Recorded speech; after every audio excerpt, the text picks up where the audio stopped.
ఏమాత్రం అవకాశం ఉన్నా పరాభవనామ సంవత్సరముచే పరాభవం లేకుండా ప్రశాంతంగా ఉండడానికి 8 రోజుల ముందే తిరుమల మహాక్షేత్రంలో అష్టలక్ష్మి మహాయాగం అనేటువంటిది చేసే సంకల్పం జరిగినది.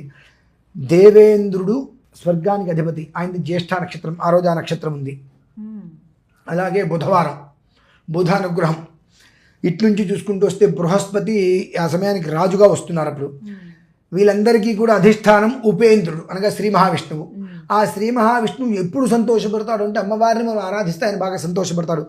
ఆ కారణం చేత తిరుమల శ్రీవారి యొక్క పరిసరాలలో అష్టలక్ష్మి మహాయాగం అనేటువంటిది సంకల్పం జరిగింది కనుక ప్రత్యేకంగా ప్రతి ఒక్కరూ కూడా ప్రత్యక్ష పరోక్షంగా కానీ ఆ ఒక మహాకర్తులో పాల్గొనగలిగితే ఆ పరాభవము అనేటువంటి నామం నుంచి బృహస్పతి యొక్క అనుగ్రహం కలిగి ఆ శ్రీ మహావిష్ణువు తోడి ఉండి పరాభవము అనేటువంటి దాని నుంచి మనల్ని ఏమాత్రం అవకాశం దూరంగా ఉంచడానికి చాలా అవకాశం ఉంది కనుక అది దృష్టిలో ఉంచుకొని 12 రాశుల వారి కోసం ప్రత్యేకంగా నిర్వహిస్తున్నటువంటిదే ఈ యొక్క అష్టలక్ష్మి మహాయాగం 11వ తారీఖు మార్చి.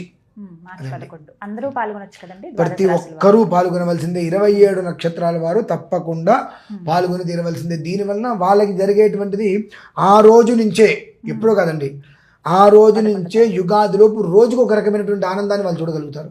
అది మాత్రం నేను ఖచ్చితంగా చెప్పగలనమ్మా. 1,000,000 విప్పపూలతో హోమం చేస్తున్నా. అద్భుతం.